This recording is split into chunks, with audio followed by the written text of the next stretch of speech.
The Grayfield Hotel stands on the outskirts of Blackwater, West Virginia, a weathered Victorian structure with faded elegance and a reputation that has long fascinated those interested in unexplained disappearances. Among its many curious incidents, one stands out with particular intrigue: the case of Eleanor Pritchard, who checked into room 207 on November 18, 1912, and vanished within hours, leaving behind a mystery that has resisted explanation for over a century. What makes this case especially compelling is not merely the disappearance itself, but the discovery of her personal effects nearly 6 miles away in an abandoned mining office, meticulously arranged in a manner that suggests deliberate placement rather than random abandonment. The circumstances surrounding this event have been documented in regional newspaper archives, personal correspondence between the hotel manager and local authorities, and several obscure medical records that paint a disturbing picture of what may have transpired during those fateful hours in late autumn 1912. The Grayfield Hotel was constructed in 1887, during the region's coal mining boom, by industrialist Theodore Grayfield as both a luxury accommodation for visiting investors and a symbolic monument to the prosperity that coal had brought to the once impoverished Appalachian community. The architectural plans preserved in the Blackwater Historical Society archives reveal a structure designed with distinctive attention to Victorian detail. Ornate cornices, a grand staircase of polished oak, and notably an unusually elaborate ventilation system that connected all rooms through a network of copper ducts, ostensibly for climate control, but rumored among staff to serve more clandestine purposes. By 1912, the initial boom had subsided, and the hotel had begun its slow decline into genteel shabbiness, though it maintained a reputation for discretion and comfort that continued to attract a particular class of guest: those seeking privacy, those with secrets to keep, and occasionally those with conditions requiring isolation from public scrutiny. Eleanor Pritchard arrived at the Grayfield on a Monday evening, according to the hotel registry that somehow survived the building's eventual abandonment. The registry entry, written in the precise penmanship of head clerk Thomas Hargrove, notes her arrival time as 7:42 p.m., her place of origin as Philadelphia, Pennsylvania, and most curiously includes a marginal notation reading medical referral, Dr. J.S. This detail becomes significant when examining the correspondence between hotel manager William Thorne and Dr. James Stillwell of the Philadelphia Institute for Nervous Disorders, dated October 30th, 1912, requesting accommodation for a patient of particular sensitivity requiring absolute quiet and minimal staff interaction. The letter, preserved in the Institute's administrative archives, specifies room 207, a corner suite with windows facing the dense forest behind the property rather than the more social front gardens, and includes specific instructions for meal service, linen arrangements, and a curious prohibition against any mirrors being present in the room. Eleanor's arrival was noted by several staff members whose subsequent statements to local authorities provide a consistent, if incomplete, portrait. Porter Michael Landry described her as a lady of refined bearing, perhaps 30 years of age, notably pale with dark circles beneath her eyes suggesting recent illness or extreme fatigue. Landry's statement continues with an observation that would later gain significance. The lady carried no luggage herself, but was accompanied by a uniformed nurse who managed 2 substantial leather cases and a smaller medical bag bearing the insignia of the Philadelphia Institute. The nurse, identified in the hotel registry simply as Nurse Agnes, booked an adjoining room but, according to housekeeping records, never occupied it.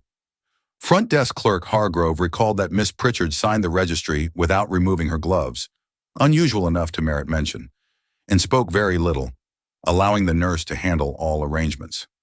Dining room server Catherine Moran delivered dinner to room 207 at approximately 8:30 p.m. and reported that the tray was left untouched outside the door the following morning. This would be the last confirmed interaction any staff member had with Eleanor Pritchard. The events that followed have been pieced together through various accounts, though significant gaps remain in the timeline. At approximately 11:20 p.m., night manager Frederick Winters reported hearing a sound like breaking glass from the vicinity of room 207, followed by what he described as a woman's voice speaking rapidly, though not in a manner suggesting distress. Winters, following hotel policy regarding the privacy of guests, did not investigate immediately, but noted the incident in the night log. At 2:17 a.m., housemaid Elizabeth Conrad, whose quarters were located directly above room 207, reported being awakened by movement below, the sound of furniture being rearranged with purpose rather than violence. Again, no investigation was conducted, as nocturnal restlessness among guests was not uncommon, particularly those known to be suffering from nervous conditions. The following morning brought the first indication that something extraordinary had occurred. When room service attempted delivery of breakfast at 8:40 a.m., repeated knocking went unanswered. The previous night's dinner tray remained untouched in the hallway. At 10:45 a.m., when housekeeping sought entry for routine cleaning, they discovered the door to room 207 unlocked and the room itself in a state that defied simple explanation. According to the subsequent report filed by hotel manager Thorne, the room was in perfect order, with the exception of the missing mirror, which had been removed from its frame above the dresser. The bed showed evidence of having been lain upon but not slept in. The counterpane was disturbed, but the sheets themselves remained crisp and unwrinkled. Eleanor Pritchard's traveling clothes were found neatly arranged across the bed's foot, suggesting she had changed into nightclothes, yet no such garments were found in the room. Most peculiarly, the window was found to be locked from the inside, with no evidence of forced entry or exit. Nurse Agnes was similarly absent, her assigned room showing no signs of having been occupied. The disappearance might have been dismissed as guests simply departing unexpectedly, despite the oddity of leaving clothing behind, were it not for two factors that transformed the incident from merely unusual to genuinely disturbing. First, both leather cases remained in the room, containing an extensive wardrobe appropriate for a lengthy stay, personal items including hairbrushes, cosmetics, and several bottles of prescription medication, labeled only with numbers rather than names of compounds. Second, and most inexplicably, a message had been written on the bathroom mirror in what was later determined to be clear soap, becoming visible only when the steam from a running hot water tap revealed the words, "She is watching from the copper forest. Send no one after us." This discovery prompted hotel manager Thorne to contact local authorities, initiating an investigation that would remain officially open, yet unsolved for over a decade. Sheriff Martin Coleman arrived at the Grayfield Hotel at 1:30 p.m. on November 19th, accompanied by Deputy Walter Price and Dr. Howard Ridgway, the county medical examiner. Their initial search of the premises yielded little beyond what hotel staff had already discovered, though Dr. Ridgway's examination of the prescription bottles found in Eleanor's luggage led him to observe in his report that the medications appeared to be primarily sedatives of unusual potency, along with compounds I cannot readily identify without laboratory analysis. Sheriff Coleman expanded the search to the hotel grounds and surrounding area, but found no immediate signs of either woman. The case might have remained focused on the hotel itself had a local hunter, Samuel Tucker, not reported an unusual discovery later that same evening. Tucker, while tracking deer approximately 6 miles northwest of the hotel, came upon the abandoned offices of the Blackwater Consolidated Mining Company, a small wooden structure that had been vacant since the company's bankruptcy in 1908. Inside, he discovered what he described as a lady's belongings, laid out with such care it appeared they were being presented for inspection. Eleanor Pritchard's nightgown, robe, and slippers were arranged on the floor in the position of a recumbent human figure, while personal items including a hairbrush, hand mirror, and jewelry box had been placed precisely where they would be in relation to a person wearing the garments. Most disturbing was the discovery of a medical journal open to a case study of a rare condition known as dissociative fugue with mirror fixation, in which patients become convinced that reflective surfaces serve as portals to alternate realities. The journal belonged to Dr. James Stillwell of the Philadelphia Institute, though subsequent investigation revealed he had no record of a patient named Eleanor Pritchard, nor had he referred anyone to the Grayfield Hotel. The discovery prompted a more thorough investigation of Eleanor Pritchard's background, revealing discrepancies that only deepened the mystery. The Philadelphia address she provided proved to be a boarding house where no one by that name had ever resided, according to the meticulous records kept by proprietress Mrs. Edith Chambers. The Philadelphia Institute for Nervous Disorders confirmed employing a nurse Agnes Winters until October 1912, when she abruptly resigned her position without explanation. Most significantly, inquiries to Pennsylvania medical authorities revealed no patient records for Eleanor Pritchard, matching the apparent age and description of the woman who checked into the Grayfield Hotel. The investigation expanded to include psychiatric hospitals throughout the northeastern United States on the theory that she might have been a patient transferred under an assumed name, a practice not uncommon for families of means seeking to avoid the social stigma associated with mental illness. This line of inquiry yielded an intriguing possibility when records from Lakewood Sanitarium in Connecticut referenced a patient whose case bore striking similarities to the behaviors observed at the Grayfield Hotel. Patient number 741, admitted to Lakewood in February 1912, was described as a female, approximately 30 years of age, suffering from acute mirror-related delusions following the death of her twin sister. The patient, whose name was redacted in the publicly available records, was noted to have escaped the facility in early November 1912 with the assistance of a staff member. The attending physician's notes included disturbing observation. Patient insists her dead sister has begun appearing in mirrors, beckoning her to cross over. Most concerning is the progressive nature of the delusion. Patient now reports her sister has found ways to reach through the glass, leaving physical evidence of contact. The final entry, dated November 7, 1912, reads, "Patient claims sister has revealed the existence of a hotel where the barriers between worlds are unusually thin due to peculiarities in the building's construction, specifically the use of copper in the ventilation system. Location unnamed, but described as being in the mountains of West Virginia." Sheriff Coleman's investigation took a significant turn when a maintenance worker at the Grayfield Hotel came forward with information he had initially withheld out of fear of dismissal. Jacob Mercer, responsible for the hotel's elaborate ventilation system, admitted to having encountered Nurse Agnes in the basement near the main ventilation juncture at approximately midnight on November 18th. According to Mercer's signed statement, the nurse inquired about specific aspects of the copper ductwork, particularly whether there were sections large enough to accommodate an adult human. When Mercer asked why she needed such information, she reportedly replied, "Some patients can only be cured by following the illness to its source."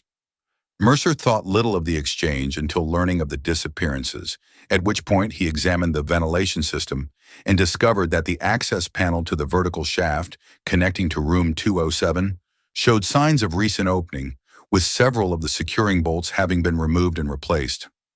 This revelation led to a thorough examination of the hotel's ventilation system, a complex network of copper ducts installed during original construction based on the somewhat eccentric theories of Theodore Grayfield regarding air quality and health. The original architectural plans revealed an unusual feature. The main vertical shaft descended not only to the basement, but continued deeper, connecting to an earlier structure that had stood on the property before the hotel's construction. Historical records indicated this previous building had been a field hospital during the Civil War, specifically a ward dedicated to patients suffering from battlefield psychological trauma, then classified under various terms including soldier's heart and nostalgia. The hospital had been constructed near a natural formation known locally as copper forest due to the unusual mineral content of the soil, which produced springs with a distinctive copper blue coloration and trees with a metallic reddish hue to their bark.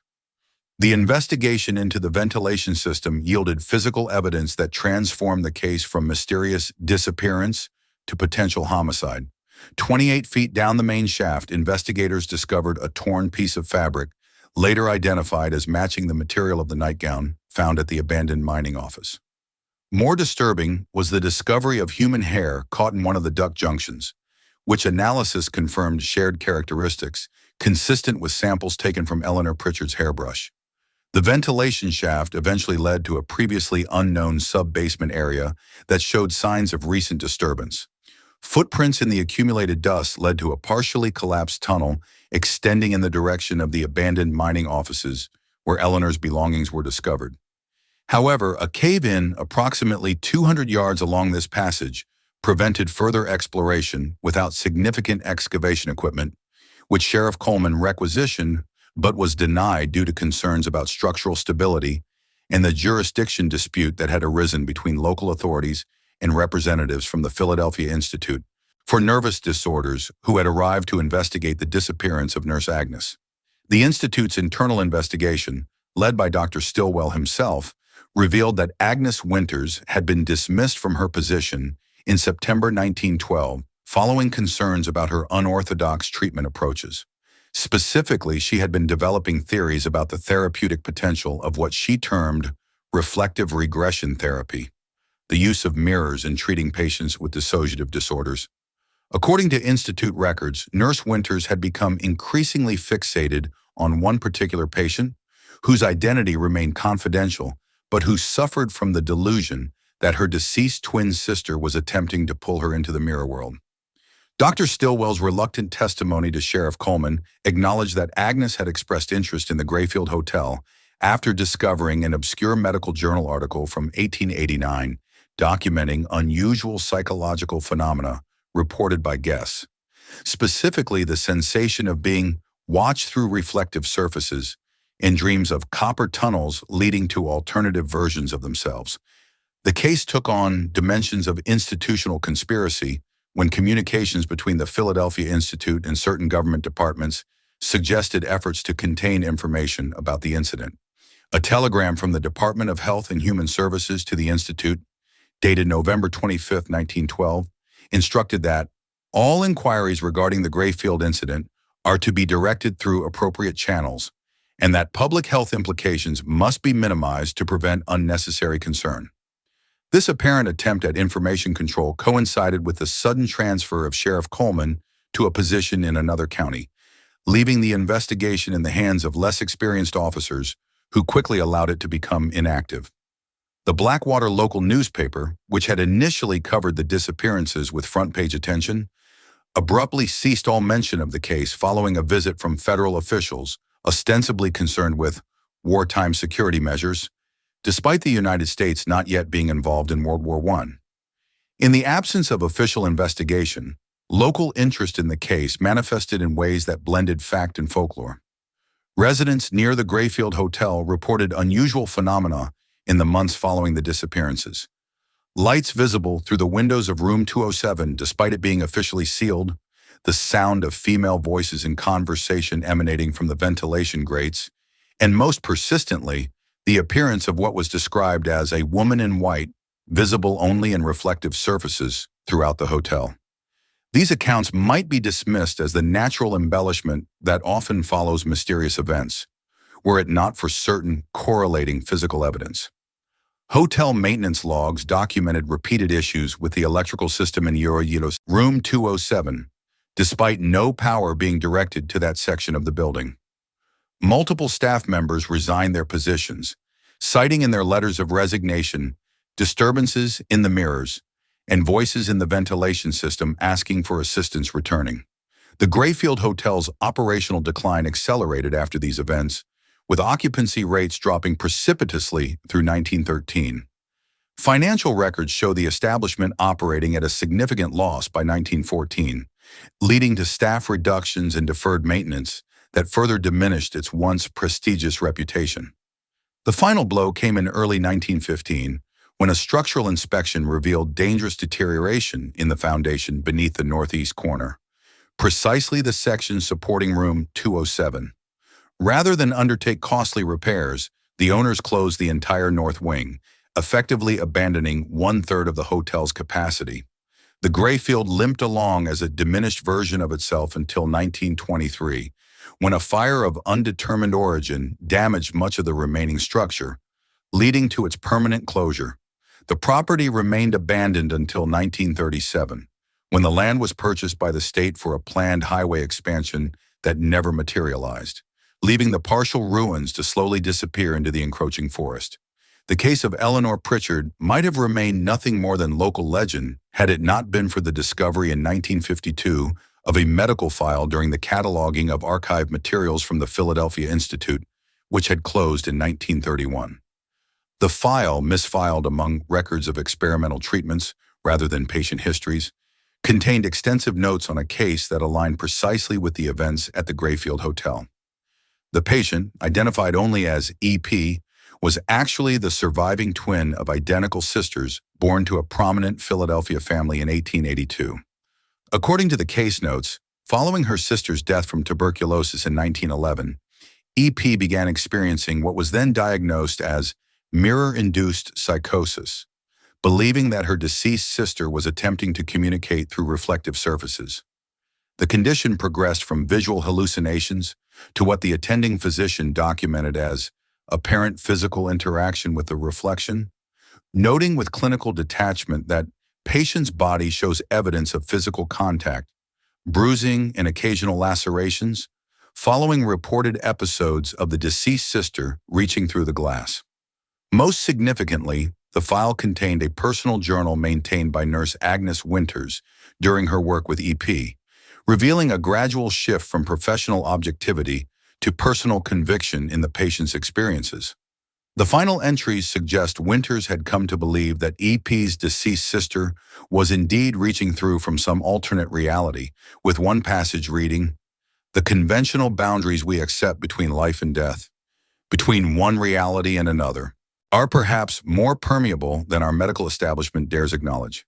EP's experiences represent not delusion, but perception of a reality our limited senses cannot normally access. The Grayfield location, with its unique properties of copper conductivity and historical resonance with psychological liminality, may provide the necessary conditions for successful transition." The journal ends with a detailed plan for transporting EP to the Grayfield Hotel, with specific mention of room 207 as the ideal junction point between realities, according to the architectural analysis and historical incidents. The final piece of the historical record came to light in 1967, when excavation for a mining operation near the former site of the Blackwater Consolidated Mining Company offices uncovered human remains approximately 12 feet beneath the surface. Forensic examination determined the remains to be those of two adult females, positioned in a manner suggesting they had been embracing at the time of death. Soil analysis indicated a cave-in had likely occurred, possibly due to the extensive undermining of the area during earlier extraction operations. Carbon dating placed the time of death between 1910 and 1920, aligning with the disappearance of Eleanor Pritchard and Nurse Agnes. Most puzzling to investigators was the discovery that one of the skulls contained a complete mirrored surface where the left orbital cavity should have been. A small, perfectly formed mirror embedded in the bone itself in a manner that medical examiners could not explain through any known pathological or traumatic process. The strange case of the Grayfield Hotel has resisted definitive explanation for over a century. Medical historians have proposed various theories ranging from shared psychosis between patient and nurse to elaborate suicide or murder-suicide scenarios. Architectural scholars have examined the peculiar design elements of the hotel, particularly the copper ventilation system, noting that certain properties of copper can indeed create electromagnetic fields that have been associated with perceptual anomalies and hallucinations. Geological surveys of the region have confirmed unusual mineral compositions in the groundwater, including trace elements known to have psychoactive effects in sufficient concentration. None of these explanations, however, adequately address all aspects of the case, particularly the physical evidence found in the ventilation system, the precisely arranged belongings in the mining office, and perhaps most significantly, the embedded mirror discovered in the orbital cavity of one of the recovered skulls. What remains clear is that on November 18, 1912, two women entered the Grayfield Hotel, and by the following morning, both had vanished under circumstances that defied conventional explanation. The physical evidence suggests they navigated the elaborate copper ventilation system to access an underground tunnel network connecting to the abandoned mining offices 6 miles from the hotel. Their remains discovered in a cave-in that may have occurred during their journey suggests they died together, potentially during an attempt to reach what Nurse Winters' journal referred to as the junction point between worlds. Whether this represents an elaborate delusion that led to tragic death or something that exists beyond the boundaries of established science remains a matter of perspective. The historical record provides facts but not certainty, evidence but not answers. The Grayfield Hotel itself no longer exists as a physical structure, the last of its ruins having been reclaimed by the forest that surrounds what was once Blackwater, West Virginia. The town itself has dwindled to little more than a name on old maps, its mining economy long collapsed, its population scattered. Yet the story persists, documented in archives and whispered as legend. The copper forest, with its metallic-hued trees and strangely reflective streams, still stands on the mountainside above the former hotel site. Local residents still report occasional phenomena. Unexplained lights where no structures remain. The distant sound of a woman's voice calling a name that cannot quite be discerned. And most commonly, glimpses of faces in reflective surfaces that disappear when directly observed. These reports are, perhaps, nothing more than the natural human tendency to extend and embellish stories that resist definitive conclusion, or perhaps they suggest that whatever threshold Eleanor Pritchard sought to cross remains accessible to those who know where and how to look. The medical records, architectural plans, newspaper accounts, and physical evidence collectively tell a story of two women who vanished into the elaborate copper veins of a hotel's ventilation system and were found embracing in death 6 miles away, connected by a belief that reality is more permeable than conventional science acknowledges. They tell of institutional attempts to contain information, of locals who experienced phenomena they could not explain, and of physical evidence that defies medical understanding. They tell of copper tunnels and mirrored messages, of twins separated by death and possibly reunited through some breach in the barriers between worlds. But most significantly, they tell of the human desire to believe that those we have lost are not truly gone, that somewhere, perhaps just on the other side of a reflective surface, they wait for us, reaching back when we reach out, calling to us across thresholds we only partially understand, in hotels where the walls between worlds grow thin enough for passage in both directions.